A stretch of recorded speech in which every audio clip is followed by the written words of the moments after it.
Olá a todos, eu sou Caio Rene Paiva. Hoje eu vou apresentar meu projeto de iniciação científica, prevalência e identificação de protozooses em pacientes que foram atendidos no Hospital Universitário Júlio Miller, no município de Cuiabá.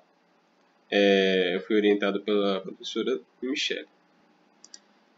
Bom, então, as enteroparasitoses, elas constituem um grande problema de saúde pública, principalmente nos países em desenvolvimento.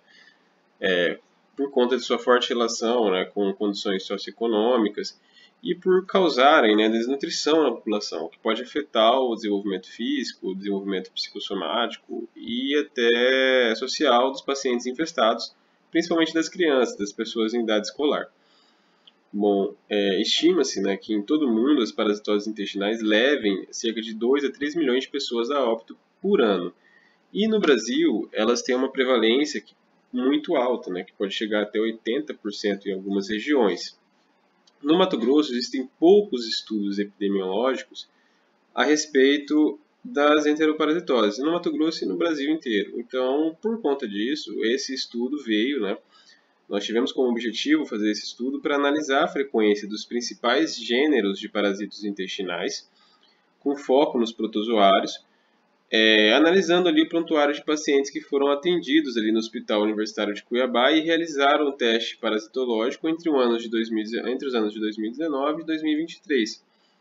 E fazer o levantamento, né, tentar levantar o perfil sociodemográfico dos pacientes que tivessem o exame parasitológico positivo.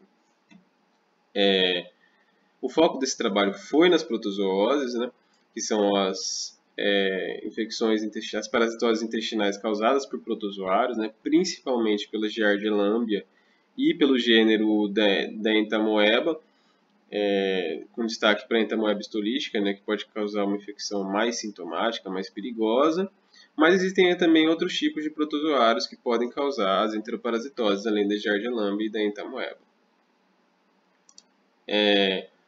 Para realizar nossa pesquisa, nós buscamos, né, os resultados de exames coproparasitológicos realizados entre 2019 e 2023. No total, nós conseguimos 875 resultados de exames que foram realizados no Hospital Júlio Miller, né? E desses exames, olhando um por um, nós identificamos 55 pacientes positivos, com um exame de fezes positivos para parasito, nessa amostra, né? E aí, a partir disso, nós analisamos o prontuário online dos pacientes pelo sistema do Hospital Júlio Miller e tentamos colher desses prontuários alguns dados, né? Então, dados pessoais, condições sanitárias, hábitos alimentares, hábitos comportamentais, sintomas que foram notados ali no momento da consulta e a forma de parasitismo também.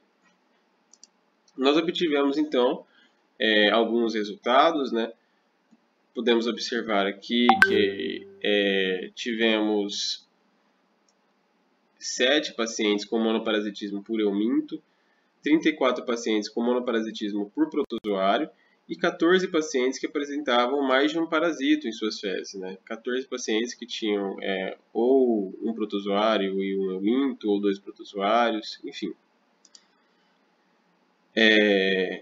Nas informações pessoais, né, nos dados pessoais, dados demográficos, nós tivemos que a população feminina esteve mais presente nas amostras positivas.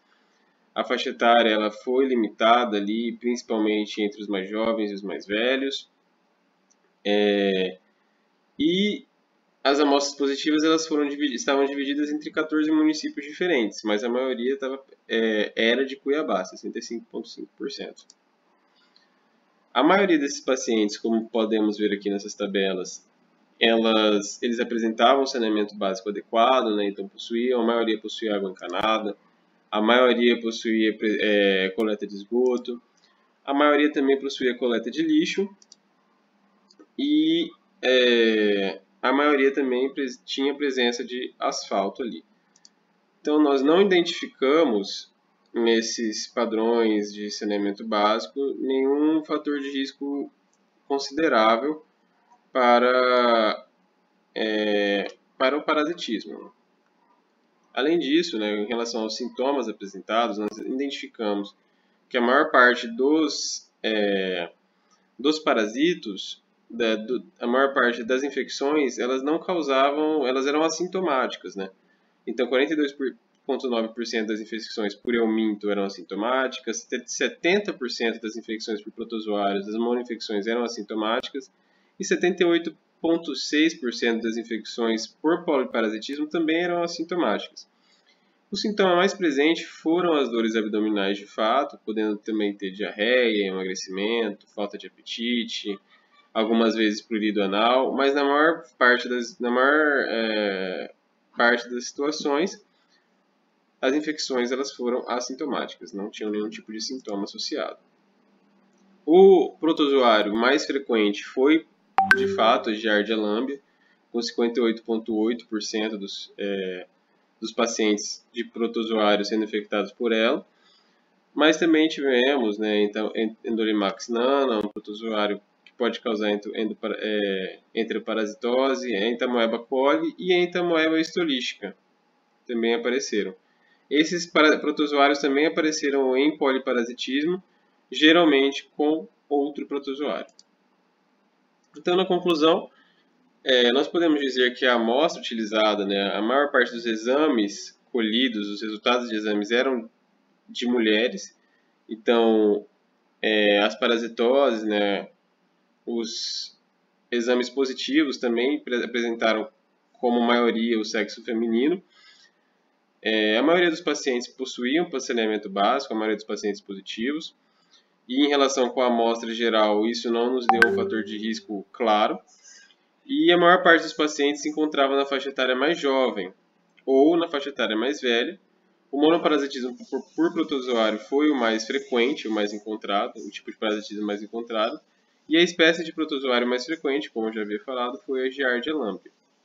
Então, uma das dificuldades que eu posso dizer aqui foi que a maioria dos prontuários não tinham informações a respeito de hábitos alimentares, hábitos de higiene, de forma que nós não conseguimos estabelecer fatores de risco claros relacionados a isso.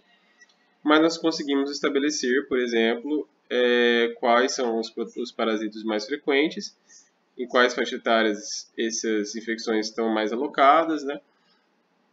E qual é o tipo de infecção também mais frequente por protozoários. Né?